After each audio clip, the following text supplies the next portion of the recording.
जब कोई मुसलमान औरत 4 काम कर ले, 5 टाइम की नमाज की पाबंदी करे, रमजान का रोजा रखे, अपने शौहर की इताअत करे, उसकी बात माने, उसकी खिदमत करे, उसकी सेवा करे और अपनी इज्जत की, अपनी आबरू की, अपनी शर्मगाह की हिफाजत करे।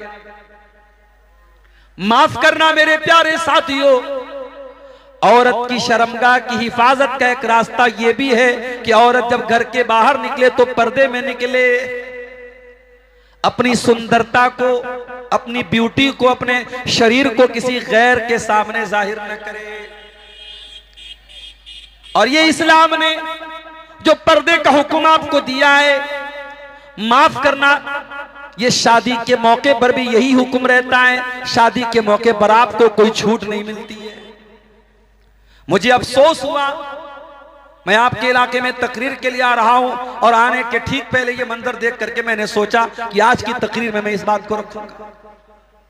मुसलमान लड़की जब बेपर्दा होकर के, बेहया होकर के जब बाहर निकलती है तो ज्यादा तकलीफ होती है मेरे प्यारे साथी। और जानते हैं उसकी वजह क्या है? क्यों हमारा मुसलमान नौजवान आज नशे में क्यों डूबा हुआ है? अभी कटिहार में एक भाई ने मुझसे कहा कि मौलाना साहब, एक आदमी नमाज पढ़ाता है, इमाम है, और उसके बारे में यह कंप्लेंट मिली है कि वो गांजा पीता है। आप सोचिए हालात कहां तक पहुंच चुके हैं। मुस्लिम बस्तियों में शराब आम हो रही है, नशा आम हो रहा है, जिना आम हो रहा है। आए दिन मेरे पास मोबाइल पर कॉल आते हैं, लड़का लड़की ने आपस में जिना कर लिया है, औलाद पैदा होने वाली है, क्या किया जाए? कितने केस हो रहे हैं? ये हालात क्यों पैदा हो रहे हैं? आइए जरा हम कुरान और हदीस की रोशनी में जाएं। कुरान के पहले पारे की एक आयत मैंने आपके सामने पढ़ी है। यह आयत यहूदियों के बारे में उतरी है। इस आयत का एक बैकग्राउंड है, एक कॉन्टेक्स्ट है, एक पृष्ठभूमि है, एक पसे मंजर है। यह आयत कब उतरी? बनी इस्राइल में एक मर्डर हो गया, एक हत्या हो गई। भतीजे ने अपने चचा की हत्या कर दी और हत्या करने के बाद इल्जाम किसी और के सर पे डाल दिया। अल्लाह तबारक व तआला ने हत्यारे का पता लगाने के लिए बनी इस्राइल को यह हुक्म दिया कि एक गाय ज़बह करो। वो चाहते, अल्लाह का हुक्म आया था, कोई भी गाय ज़बह कर सकते थे। उन्होंने हजरत मूसा को परेशान किया कि अल्लाह से पूछो गाय कैसी होनी चाहिए।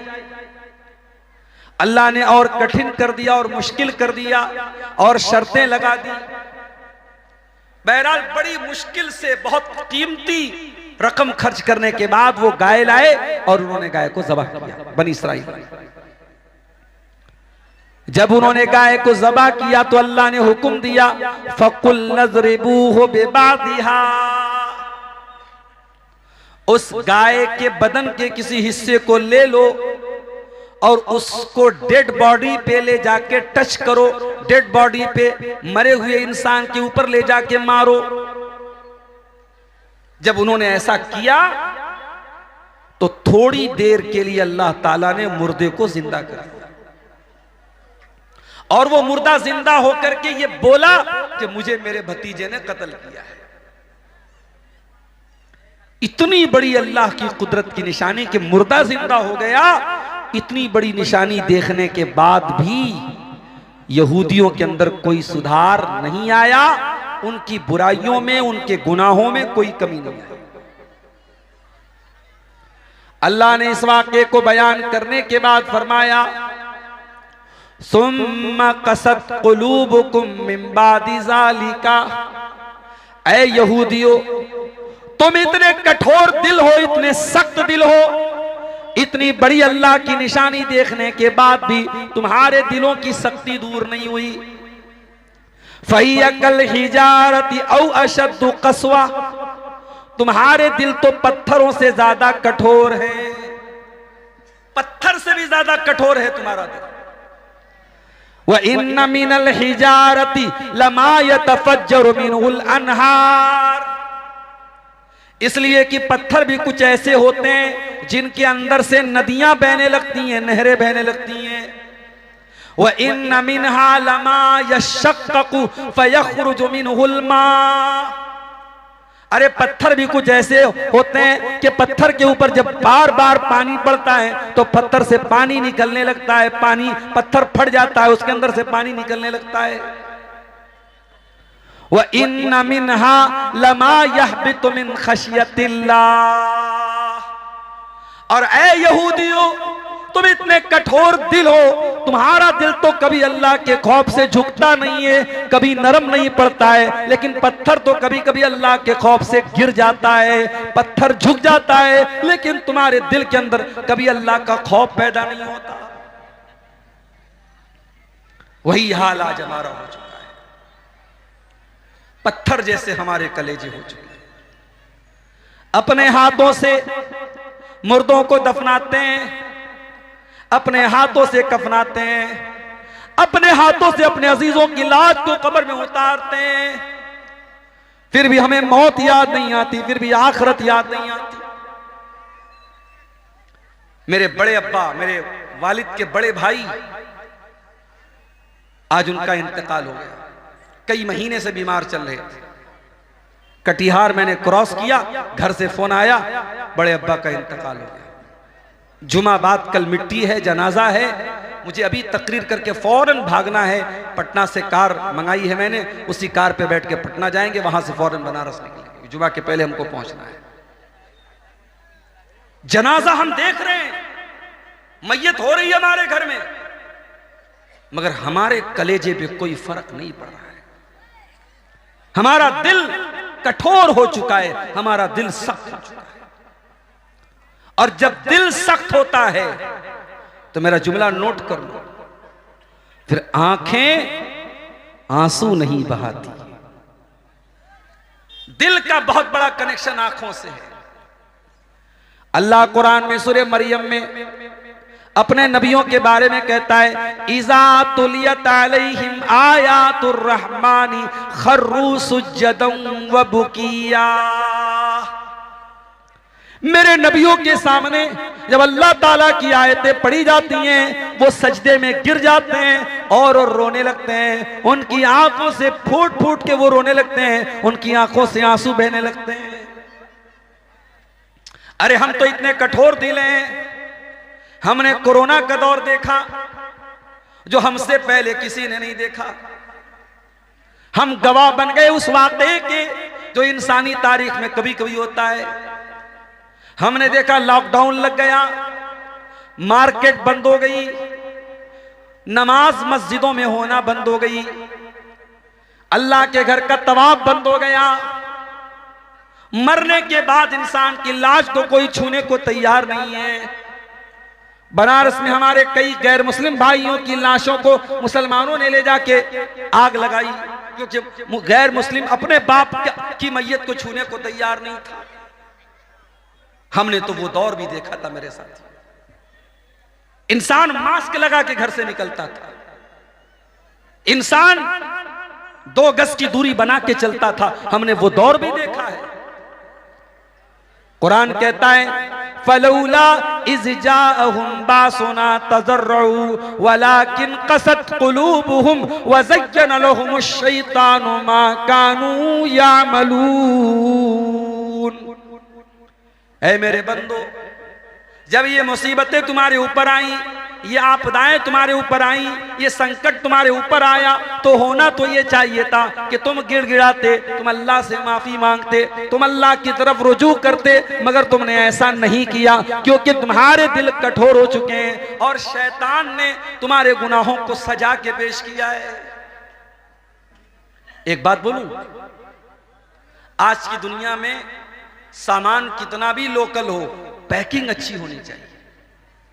मार्केटिंग का उसूल यही है, सामान जितना भी लोकल हो, पैकिंग अच्छी होनी चाहिए। और यह तरीका शैतान का है। शैतान एक लड़का लड़की को नाजायज मोहब्बत में डालता है, लड़का लड़की को फोन करता है, लड़का ये नहीं कहता मैं ज़िना करना चाहता हूं, वो ज़िना को अच्छी पैकिंग में पेश करके कहता है मैं तुमसे प्यार करता हूं। कोई लड़का थोड़ी बोलता है लड़की से मैं तुमसे ज़िना करना चाहता हूं, हालांकि वो ज़िना करना चाहता है, मगर शैतान कितना होशियार है, उसने ज़िना को प्यार के पैकिंग में पेश किया है। लड़का लड़की से बोलता है मैं तुमसे प्यार करता हूं। अरे जालिम, तू अगर वाकई में उस लड़की से प्यार करता तो तू उसको जहन्नम के रास्ते पे लेके ना जाता, तू ज़िना ना करता, तू निकाह करता। दुनिया में जो फूल होता ना, फूल के आसपास कांटे होते हैं। फूल तोड़ना अगर है तो पहले कांटों से निपटना पड़ेगा। अगर गलत नीयत से फूल तोड़ोगे कांटा चुभ जाएगा। अल्लाह ने औरत को फूल बनाया है और इस फूल की हिफाजत के लिए अल्लाह ने कुछ कांटे बनाए हैं। और वो कांटे कौन हैं? वो लड़की का बाप है, वो लड़की का भाई है, वो लड़की का गार्जियन है। अगर आप किसी औरत से, किसी लड़की से वाकई में मोहब्बत करते हैं तो आप उससे रिलेशनशिप नहीं बनाएंगे, उससे चैटिंग नहीं करेंगे, उससे बातें नहीं करेंगे।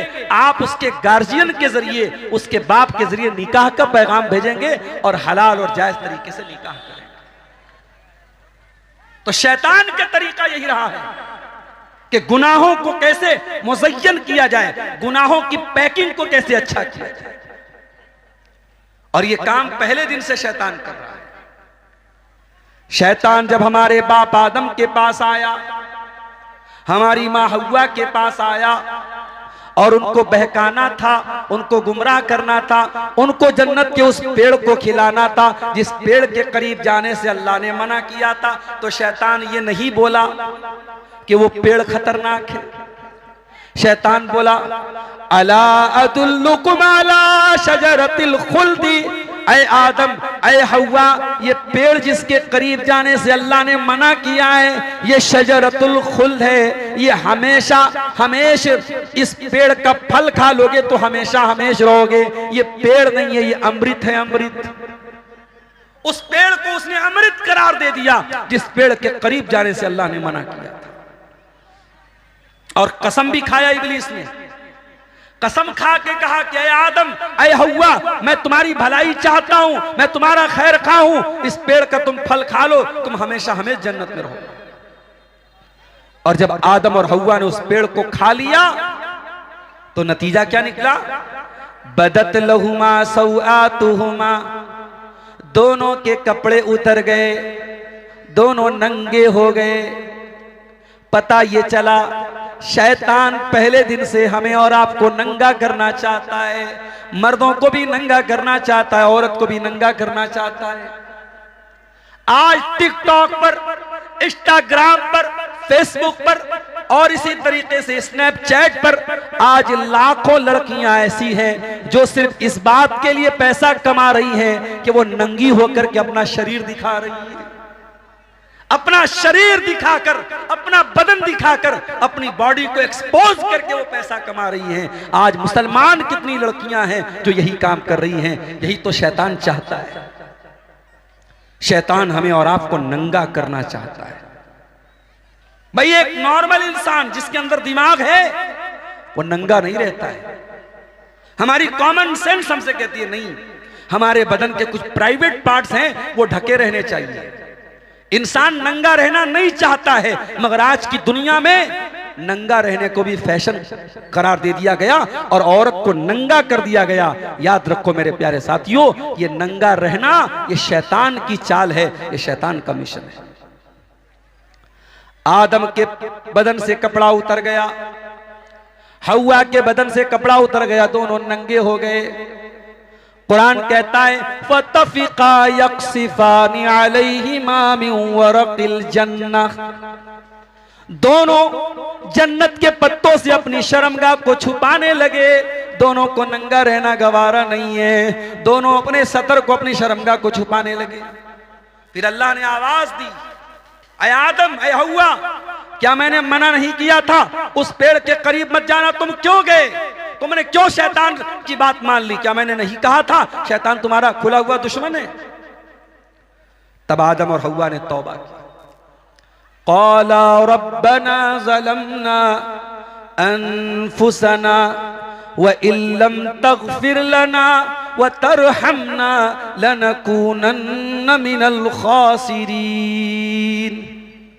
कहा कि परवरदिगार, बेशक हमने गलती की, हमने अपने नफ्स के ऊपर जुल्म किया, और तूने अगर नहीं बख्शा और तूने रहम नहीं किया, आय अल्लाह हम खसारा उठाने वालों में से हो जाएंगे। ओ लोगो, आदम की औलाद हो, सच्चे दिल से तौबा कर लो। ओ मेरे नौजवानों, ओ मेरी प्यारी माँ बहनों, अगर वाकई में कोई गुनाह हो रहा है, कोई गलत काम हो रहा है, इब्लीस का तरीका ना अपनाओ, गुनाह करके ढिठाई ना करो, चोरी करके सीना जोरी ना करो, आदम का तरीका अपनाओ, हव्वा का तरीका अपनाओ। अगर गुनाह हो गया है, सच्ची तौबा कर लो, अल्लाह के सामने आंसू बहा लो, अल्लाह से माफी मांग लो, अल्लाह माफ कर देगा, अल्लाह माफ कर देगा। मेरे साथी, अल्लाह को वो आंख बहुत पसंद है जिस आंख से अल्लाह के खौफ से आंसू बहता है। कयामत का दिन होगा, सूरज 1 मील की दूरी पर होगा, लोग पसीने में डूबे हुए होंगे। अल्लाह तबारक व तआला अपने कुछ बंदों को अपने अर्श का साया देगा, बड़े खुश नसीब होंगे वो। दुआ करो अल्लाह हमको भी उन खुश नसीबों में शामिल फरमा दे। अल्लाह ताला अपने कुछ बंदों को अपने अर्श का साया देगा, उनको कयामत के दिन गर्मी नहीं लगेगी, उनको पसीना नहीं होगा, वो परेशान नहीं होंगे।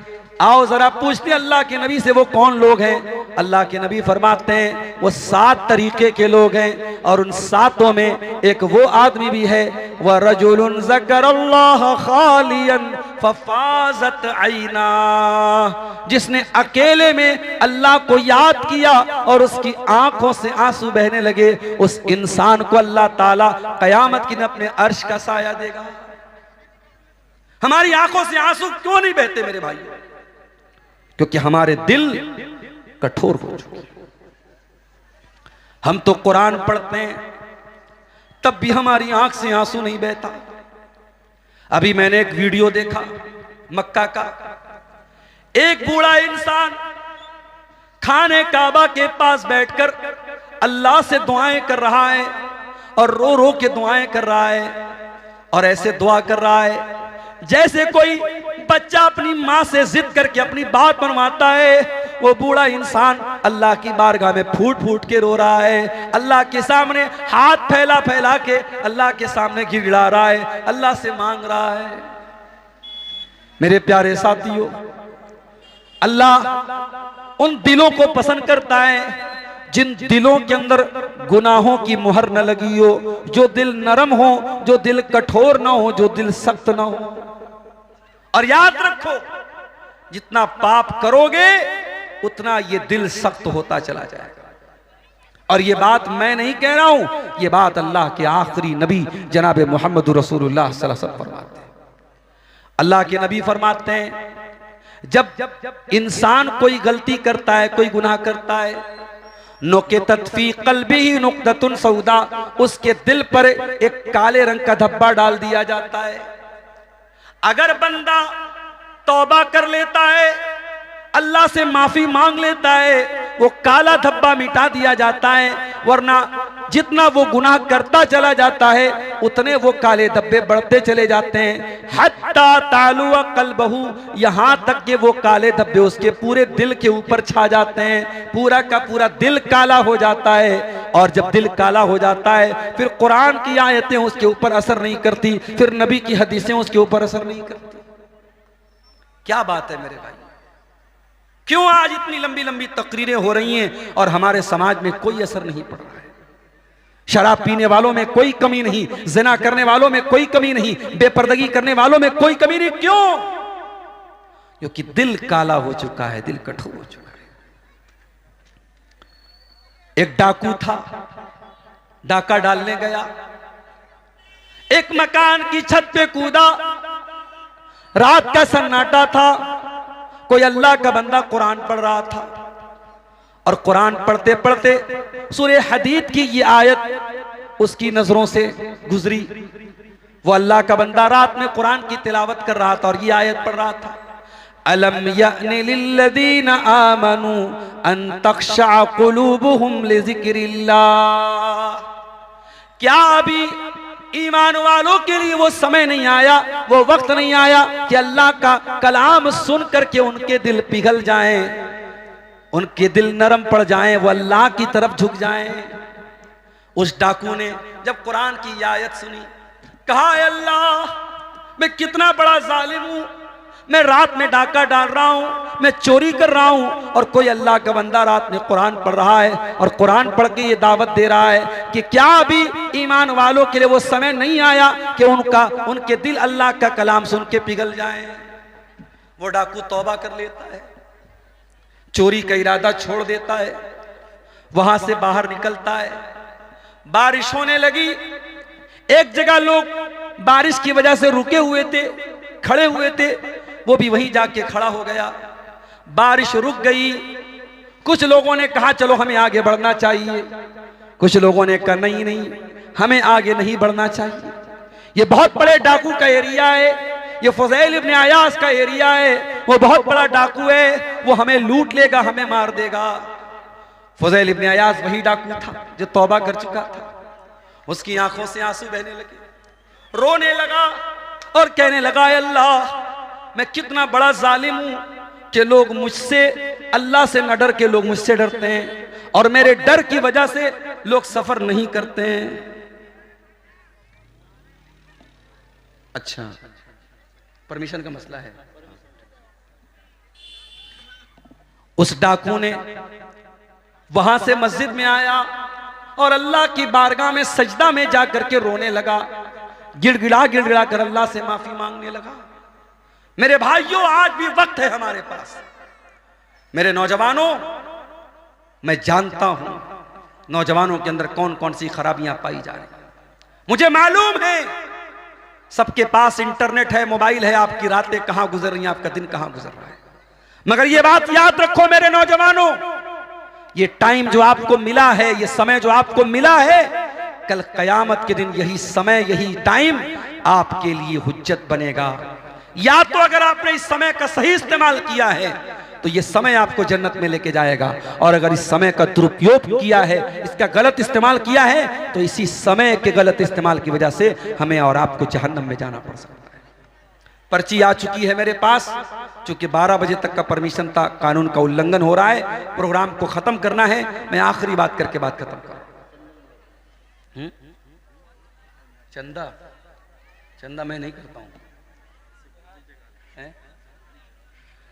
भाई। आप लोग जो मुंतज़मीन आपके बीच में जा रहे हैं, इदारे का चंदा है ना, मदरसे का, मस्जिद का है, मदरसे का है, बनात का इदारा है, इसके लिए ताउन भी आप करते हुए जाएंगे इंशाअल्लाह। जो भी लोग मौजूद हैं यहाँ पे आए, ये बार कोड भी रखा हुआ है, इसको ऑनलाइन भी कर सकते हैं, कैश में भी दे सकते हैं। मैं तकरीर ख़त्म करने के कगार पे हूँ, क्योंकि प्रोग्राम का परमिशन 12 ही बजे तक का मिला था, प्रोग्राम ऑलरेडी लेट हो चुका है। मैं अर्ज़ ये कर रहा हूँ मेरे प्यारे नौजवान साथी, अल्लाह से तौबा कर लो मेरे भाई, अल्लाह से माफ़ी मांग लो, जहन्नम की आग से अपने आप को बचा लो। और जहन्नम की आग से बचाने ही के लिए प्रोग्राम मुनक्किद होते हैं। ये जो जलसे होते हैं, आपको यहाँ के जो दान देते हैं, सदका करते हैं, किस लिए देते हैं? अल्लाह के नबी ने फरमाया इत्तकुन्नार वलौ बिशिक्कि तमरा, जहन्नम की आग से बचो, अगरचे तुम्हें अल्लाह की राह में खजूर का एक टुकड़ा ही देना क्यों ना पड़े। एक खजूर का टुकड़ा भी देकर के अपने आप को जहन्नम की आग से बचा सकते हो। ये नेकी का काम, ये सदका खैरात, ये नमाज, ये रोजा, ये ज़कात, ये तमाम चीजें हमें मेरे प्यारे साथियों अल्लाह से करीब करती है। अल्लाह कुरान में कहता है जब जहन्नमी जहन्नम में जाएंगे तो चिल्लाएंगे, वहुम यस्तरिकून फीहा रब्बना अखरिजना मिनहा नअमल सालिहन गैरल्लज़ी कुन्ना नअमल। जहन्नमी जहन्नम में जाने के बाद चीखेंगे, चिल्लाएंगे और कहेंगे, आय अल्लाह तू जहन्नम से हमको निकाल दे, हम वादा करते हैं अब हम वो अमल नहीं करेंगे जो अब तक करते थे। अल्लाह फरमाएगा अवलम नुअम्मिरुकुम मा यतज़क्करु फीहि मन तज़क्करा वजाअकुमुन नदीर। ऐ मेरे बंदो, 60 साल की जिंदगी तुमको मिली, 40 साल की जिंदगी तुमको मिली, जवानी मिली, बचपन मिला, बुढ़ापा मिला, तुमको पूरा समय दिया गया, तुमने अपने समय का गलत इस्तेमाल किया। डराने वाला भी तुम्हारे पास आया, नबी भी तुम्हारे पास आए, रसूल भी तुम्हारे पास आए, तुम नहीं सुधरे, तुमने बात नहीं मानी, तो आज तुमको जहन्नम का मजा चखना पड़ेगा। तो मेरे भाइयों, अपने दिल की शक्ति को दूर करो। दिल की शक्ति कैसे दूर होगी, सुन लीजिए, जल्दी जल्दी चंद बातें बता देता हूं, नोट कर लीजिए, दिमाग के किसी कोने में बिठा लीजिए। खता हो गई रब ही जाने, बेसबब ही सताने लगे हैं, खून करके खुलूसो वफा का सर जरूरत से अपना झुका कर, अपने मतलब की खातिर जहां में लोग रिश्ता निभाने लगे हैं, अपने मतलब की खातिर जहां में लोग रिश्ता निभाने लगे हैं। ये क़यामत के मंजर हैं सारे, नफसा नफसा नफसा नफसी के इस दौर में, अब नफसा नफसी के इस दौर में, अब अपने कांधों पे अपना जनाजा।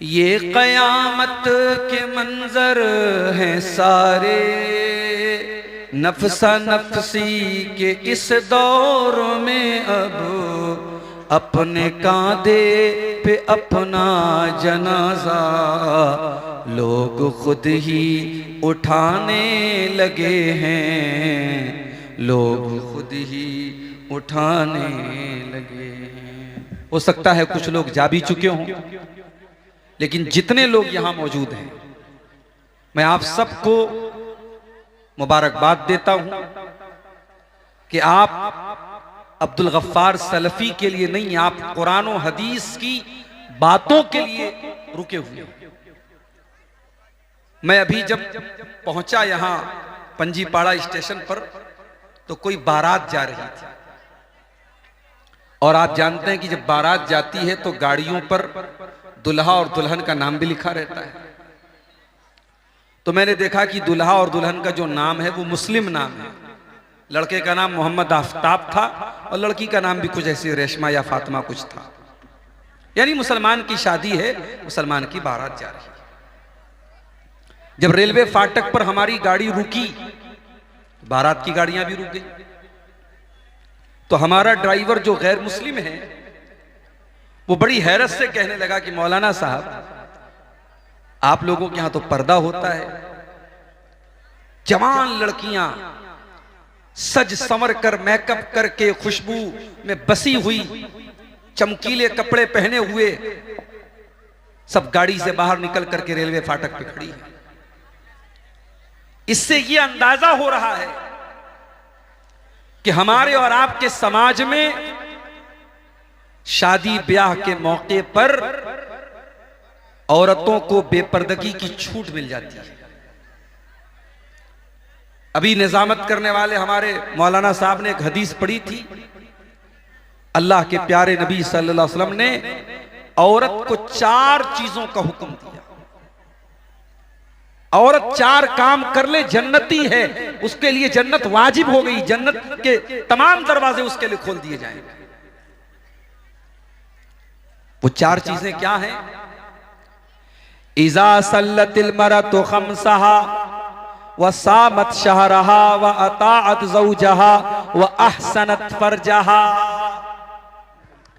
दिल की शक्ति अगर दूर करना है तो पहला काम ये करो, नमाज की पाबंदी करो।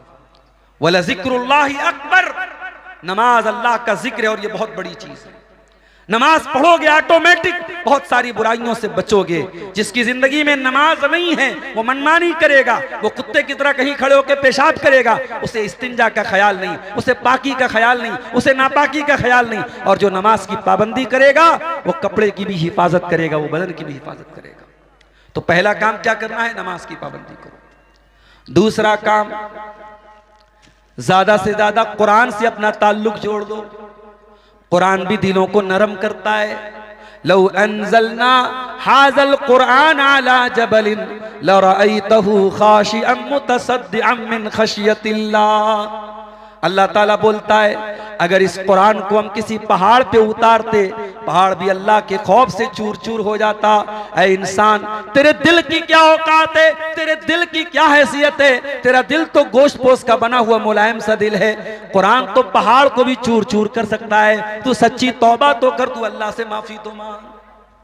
तो कुरान पढ़िए, इससे दिल आपका नरम होगा। तीसरा काम, अगर दिल को नरम करना है, दिल की कठोरता को दूर करना है, तो कब्रिस्तान जाया करो, मुर्दों को देखा करो, कब्रों को देखा करो। उससे भी आपको मौत याद आएगी, उससे आपका दिल नरम होगा। अल्लाह के नबी फरमाते हैं अक्सिरू ज़िक्र हादिमिल लज़्ज़ात, लज्जतों को तोड़ देने वाली चीज मौत को ज्यादा से ज्यादा याद किया करो।